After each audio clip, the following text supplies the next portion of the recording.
صدق سے میری طرف آؤ، صدق سے میری طرف آؤ، اسی میں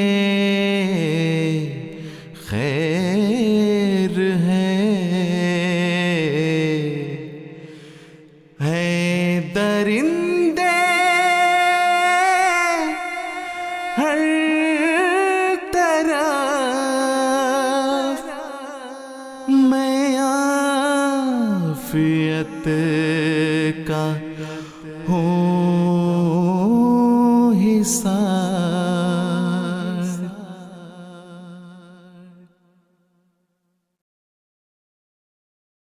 بسم اللہ الرحمن الرحیم۔ السلام علیکم ورحمۃ اللہ وبرکاتہ۔ MTA انٹرنیشنل کے پروگرام حصار عافیت کے ساتھ ہم آپ کی خدمت میں حاضر ہیں اور خلوص دل سے آپ سب کو خوش آمدید کہتے ہیں۔ حضرت اقدس مسیح موعود علیہ السلام فرماتے ہیں، صاف دل کو کثرت اعجاز کی حاجت نہیں، ایک نشاں کافی ہے گر دل میں ہے خوف کردگار۔ قوم کے لوگوں ادھر آؤ کہ نکلا آفتاب، وادی ظلمت میں کیا بیٹھے ہو تم لیل و نہار۔ حصار عافیت میں ہم عام طور پہ آپ کی ملاقات کرواتے ہیں ایک مہمان سے اور بات کرتے ہیں برکات خلافت کے موضوع پر۔ ہمارے آج کے جو مہمان ہیں وہ آپ سب کے جانے پہچانے ہیں، اس لیے کسی تفصیلی تعارف کی ضرورت نہیں ہے۔ ہمارے ساتھ موجود ہیں مکرم و محترم مولانا عبد الماجد طاہر صاحب، ایڈیشنل وکیل التبشیر۔ آئیے اپنے آج کے مہمان سے گفتگو کا آغاز کرتے ہیں۔ السلام علیکم ورحمۃ اللہ وبرکاتہ۔ وعلیکم السلام ورحمۃ اللہ وبرکاتہ۔ محترم، ہم آپ کو دل کی گہرائیوں سے خوش آمدید بھی کہتے ہیں اور آپ کے شکر گزار بھی ہیں کہ آپ نے ہماری درخواست کو قبول کیا ہے۔ آپ کو اللہ تعالیٰ کے فضل کے ساتھ حضرت امیر المومنین ایدہ اللہ تعالیٰ بنصر عزیز کی قربت میں خدمت دین کا موقع مل رہا ہے، اور آج ہمیں یہ موقع مل رہا ہے کہ ہم آپ سے کچھ نہ کچھ سیکھیں۔ محترم، یہ بتائیے کہ قرآن پاک میں اللہ تعالیٰ نے خلافت کے انعام کا وعدہ کیا ہوا ہے، تو خلافت کا منصب کیا ہے اور خلیفہ وقت کی اطاعت کے کیا کیا تقاضے؟ جو خلافت کا منصب جو حضرت اقدس مسیح موعود علیہ السلام نے خود بیان فرمایا ہے، وہ میں آپ کے سامنے پیش کرتا ہوں۔ حضرت مسیح موعود علیہ السلام فرماتے ہیں، خلیفہ جانشین کو کہتے ہیں، اور رسول کا جانشین حقیقی معنوں کے لحاظ سے وہی ہو سکتا ہے جو ذلی طور پر رسول کے کمالات اپنے اندر رکھتا ہو۔ انسان کے لیے دائمی طور پر بقا نہیں، لہذا خدا تعالیٰ نے ارادہ کیا کہ رسولوں کے وجود کو، جو تمام دنیا کے وجودوں سے اشرف و اولیٰ ہیں، ذلی طور پر ہمیشہ کے لیے تا قیامت قائم رکھے۔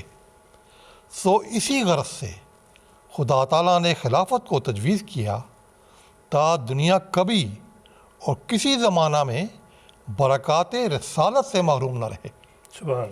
بس جو برکات خلافت ہیں وہ حقیقت میں برکات رسالت ہیں اور برکات نبوت ہیں، اور وہی برکات ہیں جو انبیاء اور رسولوں کے ذریعہ ملتی ہیں۔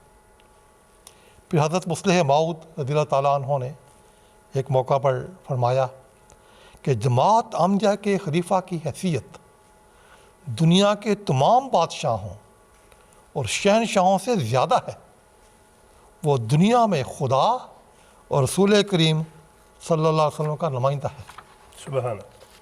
پھر خلافت کے مقام اور منصب کے بارے میں حضرت مسیح موعود رضی اللہ تعالیٰ عنہ کا ایک اور ارشاد ہے، بہت اہم ہے، میں آپ کے سامنے رکھنا چاہتا ہوں۔ جی ضرور۔ حضور فرماتے ہیں، واعظین کے ذریعہ بار بار یہ آواز جماعت کے کانوں میں پڑتی رہے کہ 5 روپے کیا، 5000 روپے کیا، 5 لاکھ روپے کیا، 5 ارب روپے کیا، اگر ساری دنیا کی جانیں بھی خلیفہ کے ایک حکم کے آگے قربان کر دی جاتی ہیں تو وہ بے حقیقت اور ناقابل ذکر چیز ہے۔ سبحان اللہ۔ یہ منصب ہے خلافت کا۔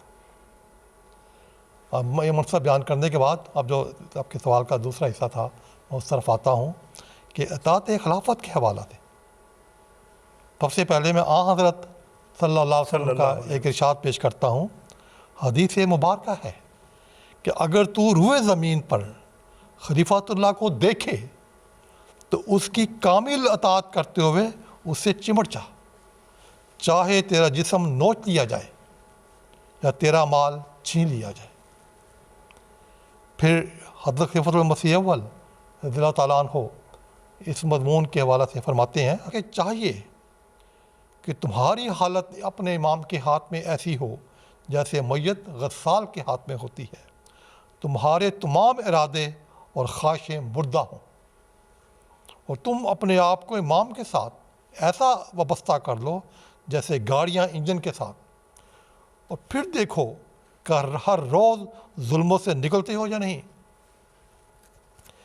پھر اس مضمون کو آگے بڑھاتے ہوئے حضرت مصلح موعود رضی اللہ تعالیٰ عنہ فرماتے ہیں کہ تم خوب یاد رکھو تمہاری ترقیات خلافت کے ساتھ وابستہ ہیں، اور جس دن تم نے اس کو نہ سمجھا اور اسے قائم نہ رکھا وہی دن تمہاری ہلاکت اور تباہی کا دن ہوگا۔ اللہ۔ لیکن اگر تم اس حقیقت کو سمجھے رہو گے اور اسے قائم رکھو گے تو پھر اگر ساری دنیا مل کر بھی تمہیں ہلاک کرنا چاہے گی تو نہیں کر سکے گی۔ پھر آپ مزید فرماتے ہیں میں تمہیں نصیحت کرتا ہوں کہ خواہ تم کتنے عقل مند اور مدبر ہو، اپنی تدابیر اور عقلوں پر چل کر دین کو کوئی فائدہ نہیں پہنچا سکتے جب تک تمہاری عقلیں اور تدبیریں خلافت کے متحد نہ ہوں اور تم امام کے پیچھے پیچھے نہ چلو۔ ہرگز اللہ تعالیٰ کی مدد اور نصرت تم حاصل نہیں کر سکتے۔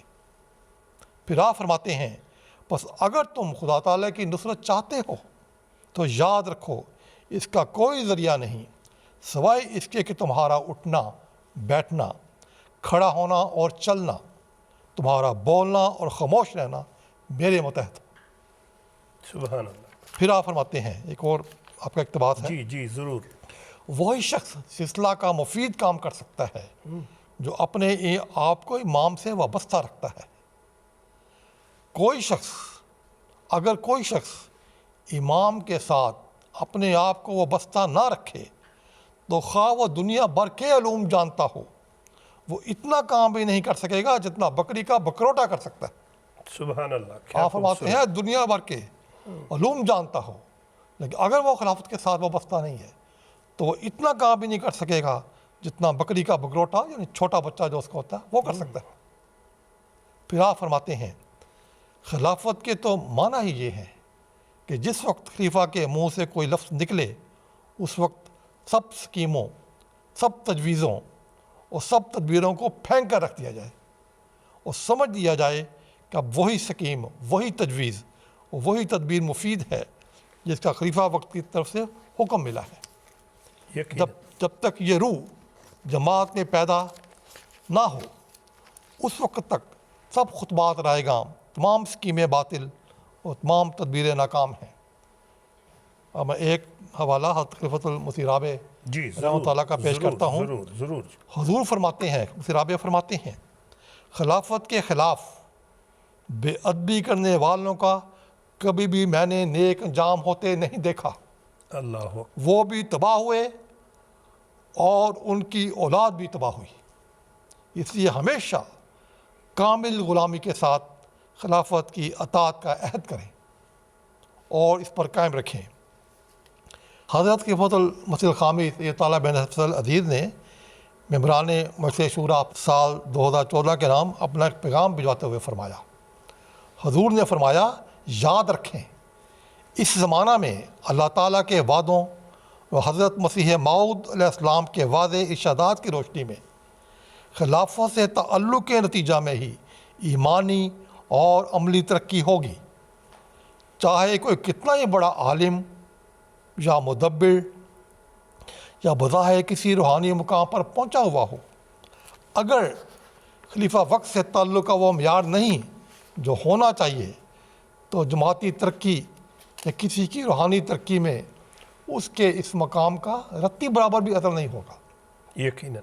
پھر حضور فرماتے ہیں پس اگر آپ نے ترقی کرنی ہے اور دنیا پر غالب آنا ہے تو میری آپ کو یہی نصیحت ہے اور میرا یہی پیغام ہے کہ آپ خلافت سے وابستہ ہو جائیں، اس حبل اللہ کو مضبوطی سے تھامے رکھیں۔ ہماری ساری ترقیات کا دار و مدار خلافت سے وابستگی میں ہی پنہاں ہے۔ پھر ایک موقع پر آپ نے حضور تعالیٰ بن نصر العزیز نے اپنے پیغام میں فرمایا یہ خلافت کی ہی نعمت ہے جو جماعت کی جان ہے، اس لیے اگر آپ زندگی چاہتے ہیں تو خلافت حمزہ کے ساتھ اخلاص وفا کے ساتھ چمٹ جائیں، پوری طرح اس سے وابستہ ہو جائیں کہ آپ کی ہر ترقی کا راز خلافت سے وابستگی میں ہی مضمر ہے۔ ایسے بن جائیں کہ خلیفہ وقت کی رضا آپ کی رضا ہو جائے، خلیفہ وقت کے قدموں پر آپ کا قدم ہو، سبحان اللہ۔ اور خلیفہ وقت کی خوشنودی آپ کا مطمئن نظر ہو جائے۔ بس آج ہماری زندگیاں ہیں، ہماری جان ہے، ہماری بقا ہے، وہ خلافت حمزہ کے ساتھ ہی وابستہ ہے، اس کے علاوہ زندگی کی کامیابی کی کوئی ضمانت نہیں ہے۔ سبحان اللہ۔ مولانا بہت ہی خوبصورت طریقے سے آپ نے ہمیں بتایا حوالہ جات کے ساتھ۔ ہم آپ کے بے حد شکر گزار ہیں کہ آپ نے بہت قیمتی تحریریں، ایمان افروز تحریریں جو ہمیں پڑھ کے سنائی ہیں۔ دنیا بھر میں اس وقت جتنے بھی ہمارے ناظرین دیکھ رہے ہیں، ہمیں یقین ہے کہ وہ سب اس سے فیض یاب ہوئے ہوں گے۔ مولانا بات یہ ہے کہ بات نہیں بلکہ سوال ہے کہ روشنی اور ظلمات کی جو جنگ ہے یہ تو زندگی کے آغاز سے ہی اس کا سلسلہ ازل سے جاری ہے۔ خلافت خامسہ کے دور کی اگر ہم بات کرتے ہیں تو ہم دیکھتے ہیں کہ اس کے آغاز سے ہی جو اسلام دشمن عناصر ہیں انہوں نے اسلام پر حملوں میں اور بھی تیزی پیدا کر دی، اور پھر ایسے موقع پہ ہم دیکھتے ہیں کہ حضرت امیر المومنین ایدہ اللہ تعالیٰ بن نصر العزیز نے ببانگ دوہل عالمی سطح پر حضرت صلی اللہ علیہ وآلہ وسلم کی عظمت کا، شان و شوکت کا بیان فرمایا اور اسلام کا پرچم بلند کیا۔ اس حوالے سے آپ ہمیں کچھ تفصیلات بتائیے۔ دیکھیں نا، یہ جو دور ہے ابتلاء کا دور، یہ تو ایک لمبے عرصے سے چل رہا ہے۔ جب حضور منصب خلافت پر حضور فائز ہوئے تو اس میں زیادہ تیزی آئی ہے۔ پھر آپ 2010 کا واقعہ آپ کے سامنے ہے جس میں 80 سے زائد حمزہ کو شہید کیا گیا، اور غیر معمولی ایک قربانی کا دور ہے اور ایک لامتناہی ہے۔ مسلسل اس میں روز بروز اضافہ ہی ہوتا جا رہا ہے، جو ظلم و ستم حمزہ پر ڈائے جا رہے ہیں۔ مجھے یاد ہے کہ جب 2010 کا واقعہ ہوا، جمعہ کا دن تھا، تو اگلا روز ہفتہ تھا، تو صبح میں دفتری ملاقات کے لیے حضور کی خدمت میں حاضر ہوا، تو سارے واقعہ کا ذکر ہوا، اظہار طبیعت بھی کیا، اور اس موقع پہ جو حضور کی کیفیت تھی ناقابل بیان تھی۔ مجھے نہیں لگتا کہ ساری رات حضور سوئے ہوں، آنکھوں میں بہت زیادہ سرخی تھی۔ تو میں بات ہو رہی تھی تو حضور فرمانے لگے کہ اب تو یہی ہوگا کہ یا ظلم مٹے گا اس دھرتی سے یا دھرتی خود مٹ جائے گی۔ تو اس موقع پہ حضور نے یہ فرمایا۔ بہرحال اس کے بعد پھر مسلسل اضافہ ہی ہوتا گیا اس میں ظلم و ستم میں۔ تو ایک اور چیز جو میں اس موقع پہ رکھنا چاہتا ہوں کہ حضور نے پھر آپ کو یاد ہے تمام شہداء کا خطبات جمعہ میں باری باری ذکر خیر فرمایا۔ ایک میں نے اس موقع سے اقتباس لیا ہے کہ یہ ایک ایسا اقتباس ہے جس میں احمدی خواتین کے لیے بھی پیغام ہے، احمدی نوجوانوں کے لیے بھی پیغام ہے، اور دشمن اور مخالفین جو ظلم و ستم ڈھا رہے ہیں ان کے لیے بھی پیغام ہے۔ تینوں کے لیے اس میں پیغام ہے۔ وہ ایک ہے کہ حضور فرماتے ہیں، جی ضرور۔ تو حضرت خلیفۃ المسیح خامس تعالیٰ بن نصر العزیز نے 31 دسمبر 2010 کے خطبہ جمعہ میں ایک عظیم الشان ماں کا ذکر کرتے ہوئے فرمایا کہ ایک طالب علم جسے 2 گولیاں لگی تھیں، جب اس نے زخمی حالت میں اپنی ماں کو فون کر کے بتایا کہ اس طرح گولیاں لگی ہیں، خون بہہ رہا ہے، تو بہادر ماں نے جواب دیا کہ بیٹا میں نے تمہیں خدا کے سپرد کیا۔ اگر شہادت مقدر ہے تو جرت سے جان خدا کے حضور پیش کرنا، اللہ کسی قسم کی بزدلی نہ دکھانا۔ بہرحال اس بچے کو خدا نے محفوظ رکھا، آپریشن کے سے گولی نکال دی گئی۔ تو حضور نے فرمایا بس جس قوم کی ایسی مائیں ہوں جو اپنے بیٹوں کو شہادت کے لیے تیار کر رہی ہوں، تو ایسی قوم کو غلبہ اسلام کی منازل طے کرنے سے کون روک سکتا ہے؟ یقیناً۔ تو تینوں کے لیے پیغام ہے، آمدی خواتین کے لیے بھی اس میں پیغام ہے، اور آمدی نوجوانوں کے لیے بھی ہے۔ جو بچہ جس کو گولیاں لگی تھی، خون بہہ رہا تھا، اپنی ماں سے باتیں کر رہا ہے، اور پھر مخالفین کے لیے بھی پیغام۔ حضور نے مختلف ممالک میں وہاں کے سرکردہ حکام کو ان کے حکومتی وانوں میں جا کر اسلام کا عمل کا پیغام پہنچایا ہے۔ یہ جو حضرت مسلم موعود کا ایک میں نے پہلے ایک جو حوالہ پیش کیا تھا کہ جماعت احمدیہ کے خلیفہ کی حیثیت دنیا کے تمام بادشاہوں اور شہنشاہوں سے زیادہ ہے کہ وہ دنیا میں خدا اور رسول کریم صلی اللہ علیہ وسلم کا نمائندہ ہے۔ بس خلافت احمدیہ کے ذریعے خدا اور اس کے رسول کے اس نمائندہ نے، اس نمائندہ کی حیثیت سے ایک عظیم الشان انقلابی کام جو اس مبارک دور میں ہوا، اور دنیا کے بڑے بڑے ایوانوں میں حضور نے دنیا کے سرکردہ حکام کے سامنے بڑی جرت اور شجاعت کے ساتھ بے خوف ہو کر اسلام کی امن و صلح و آشتی کی تعلیم اور اسلام کی حقیقی تعلیم پیش فرمائی، اور اسلام کا حسین چہرہ پیش کیا۔ حضور نے کیپٹل ہل امریکہ میں بھی خطاب فرمایا، پھر یورپین پارلیمنٹ میں بھی حضور نے ایڈریس فرمایا، خطاب فرمایا، پھر برٹش پارلیمنٹ میں، نیوزی لینڈ پارلیمنٹ میں، ملٹری ہیڈ کوارٹر جرمنی میں، پھر سنگاپور ہے، آسٹریلیا ہے، جاپان ہے، کینیڈا ہے، اور پھر فرانس میں یونیسکو میں جو قوم متحدہ کا ادارہ ہے، اس میں بھی حضور نے خطاب فرمایا۔ پھر جرمنی میں برلن کے مقام پر ایک تقریب منعقد ہوئی، اس میں بڑی تعداد میں ممبران پارلیمنٹ اور دیگر اعلیٰ حکام شامل ہوئے۔ اس میں بھی حضور نے بڑا ایک بصیرت افروز خطاب فرمایا۔ ان تمام تقریبات میں حضور نے اسلام کا امن کا پیغام دنیا کے ان لیڈروں اور سربراہوں اور حکومتوں کے سامنے پیش کیا، اور اس بات کی طرف حضور نے علی اعلان ان کو توجہ دلائی کہ اسلام کے امن کے پیغام کو اپناتے ہوئے اور دوسروں کے حقوق کو عدل و انصاف سے ادا کرتے ہوئے تم دنیا کو تباہی سے بچا سکتے ہو۔ حضور نے اس دنیا کے ایک بہت بڑے اور طاقتور ایوان کیپٹل ہل میں، جس میں وہاں سینیٹر بھی موجود تھے، کانگریس مین بھی موجود تھے، تھنک ٹینک کے نمائندے تھے، سیکورٹی کے نمائندے تھے، دیگر سرکردہ حکام وہاں سارے بیٹھے ہوئے تھے، اور یہ جو منظر ہے خود میری آنکھوں کے سامنے ہے جو وہاں پہ تھا۔ اور وہاں کے بارے میں یہ کہا جاتا ہے کہ یہاں کوئی سینیٹر کانگریس مین کسی بھی فنکشن میں آئے 2-4 منٹ کے بعد اٹھ کے چلا جاتا ہے، لیکن پورے پروگرام میں ایک بھی اپنی نشست سے ہل نہیں سکا، سبحان اللہ، آخر تک بیٹھے رہے۔ تو حضور نے وہاں خطاب کرتے ہوئے جو ان کو فرمایا، حضور نے فرمایا اسلام ہم سے یہ چاہتا ہے کہ ہم کبھی بھی دوسروں کی دولت کی طرف حسد اور لالچ کی نظر سے نہ دیکھیں، اور مخاطب ہوتے ہوئے فرما رہے ہیں اسلام یہ چاہتا ہے کہ ترقی یافتہ اقوام اپنے مفادات کو ایک طرف رکھ کر غریب اور کم ترقی یافتہ اقوام کی در حقیقت بے غرضانہ مدد اور خدمت کریں۔ اگر ان تمام اصولوں کی پابندی کی جائے تو دنیا میں حقیقی امن قائم ہو جائے گا۔ پھر ہر جگہ پر، ہر موقع پر جہاں جہاں بھی حضور نے خطاب فرمائے ہیں، ان سرکردہ افراد نے اس بات کا کھل کر اظہار کیا ہے کہ اگر آج کوئی وجود دنیا کو تباہی سے بچانے کے لیے کریا ملک بستی امن کے لیے کوشاں ہے تو جماعت احمدیہ کے خلیفہ حضرت مرزا مسرور احمد ہیں۔ سبحان ان لوگوں نے بزبان حال اس کا اظہار کیا۔ اب برلن میں ایک جو تاریخی خطاب ہوا ہے، یہ اکتوبر 19 میں ہوا، یہاں ممبران پارلیمنٹ اور دیگر اعلیٰ حکام شامل ہوئے۔ اس موقع پر جرمنی کی پارلیمنٹ کی ایک ممبر بیٹینا مولر نے کہا، امام جماعت احمدیہ کے خطاب سے مجھے امن کی خوشبو آتی ہے، اور آپ کے وجود میں امن، سلامتی اور سچائی کی تاثیر ہے جو دوران پروگرام سارے ماحول میں ہمیں محسوس ہوتی رہی ہے۔ پھر یونائٹڈ نیشن یونیسکو میں حضور نے ایک تاریخی خطاب فرمایا. وہاں مالی کے ایک ایمبیسیڈر تھے عمر قائطہ صاحب.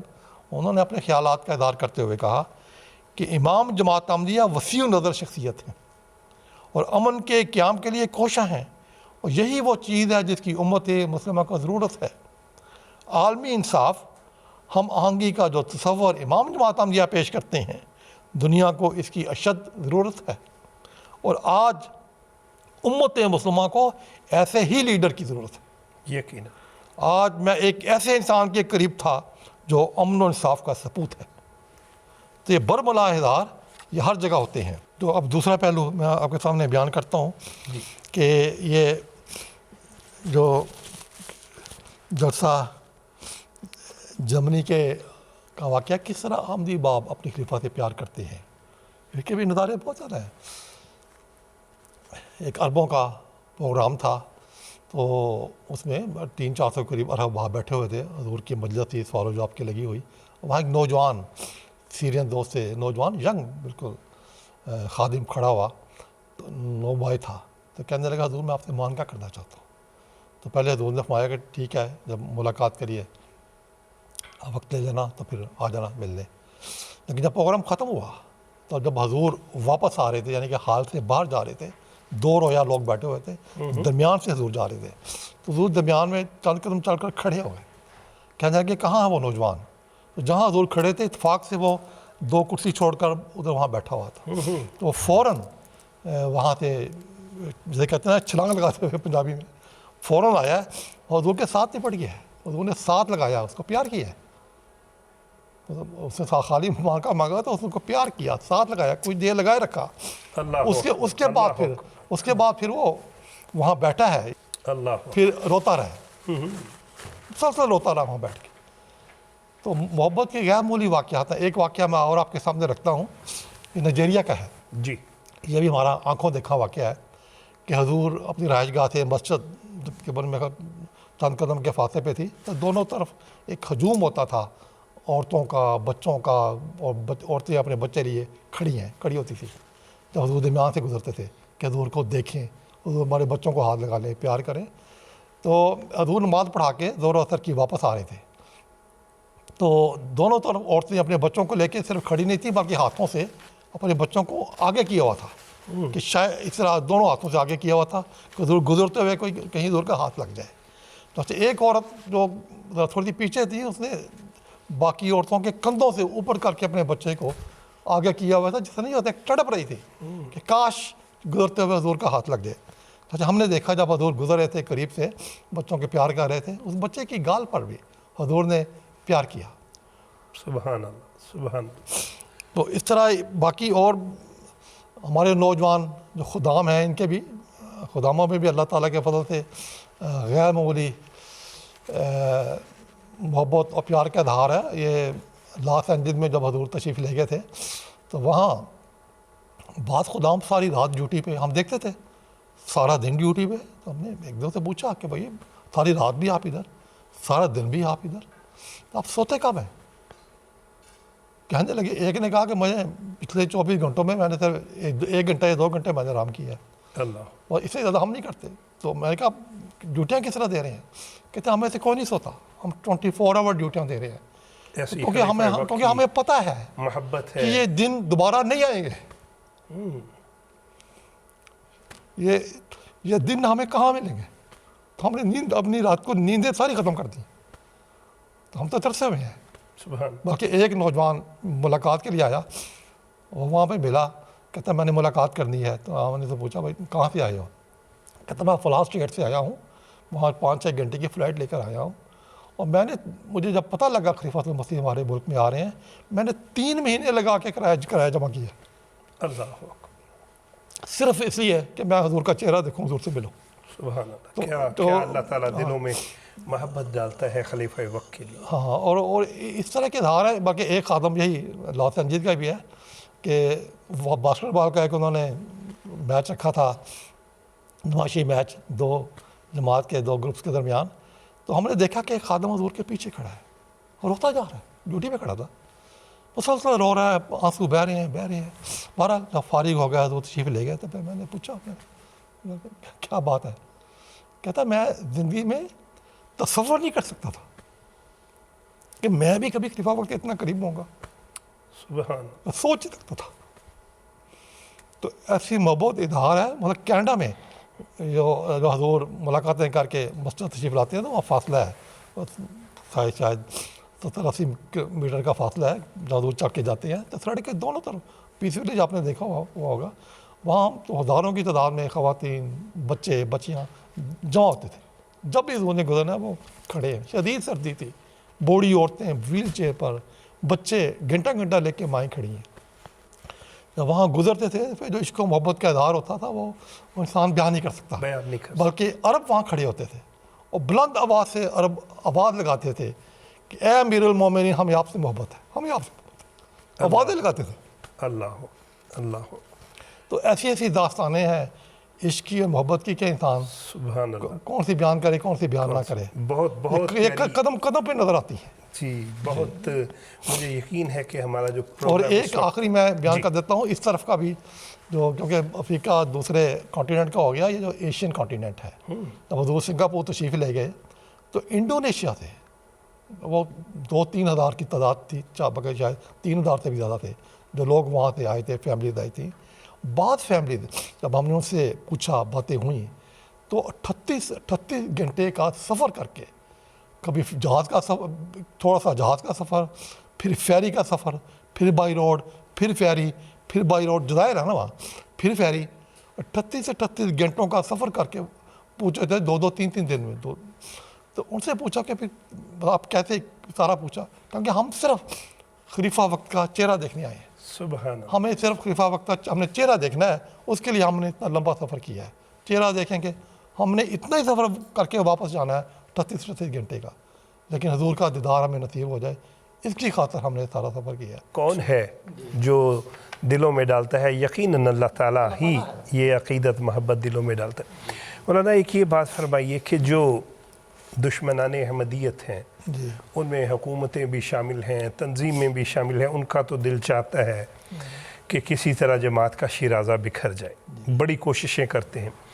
لیکن ہم یہ دیکھتے ہیں کہ اللہ تعالیٰ کی تائید و نصرت جو ہے وہ امام وقت کے ساتھ ہے، اور پوری دنیا میں اللہ تعالیٰ کے فضل سے جماعت احمدیہ کی ترقیات کا جو سفر ہے وہ بڑی شان و شوقت سے جاری ہے. اس حوالے سے ہمیں کچھ بتائیے. اللہ تعالیٰ کے فضل سے یہ دور غیر معمولی دور ہے، اور اس میں جو ترقیات ہیں، جماعت کی ترقیات، وہ بھی غیر معمولی ہیں. حضور کی ولولہ انگیز قیادت اور رہنمائی میں دنیا بھر کی جماعتیں چھلانگیں مارتی ہوئی آگے بڑھ رہی ہیں. آپ کو چند ایک فگرز آپ کے سامنے رکھوں گا، اس سے آپ کو اندازہ ہوگا کہ جماعت کس طرح برق رفتاری سے مختلف میدانوں میں آگے بڑھ رہی ہے. 2003 میں جب حضور منصب خلافت پر فائز ہوئے تو اس وقت 176 ممالک ایسے تھے جن میں جماعت قائم ہو چکی تھی، یا جماعت کا آپ کہہ سکتے ہیں پودا لگ چکا تھا.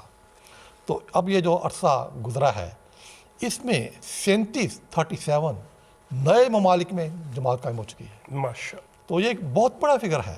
اس نئے ممالک میں امجد کا نفوذ، اور بعض ممالک میں تو بڑی بڑی جماعتیں بن چکی ہیں، اور بعض ممالک میں مساجد بن چکی ہیں، مشن ہاؤسز بن چکے ہیں، مربیان وہاں متعین ہو گئے ہیں، ذیلی تنظیمیں قائم ہو چکی ہیں. غیر معمولی طور پر اس حوالہ سے کام ہوا ہے.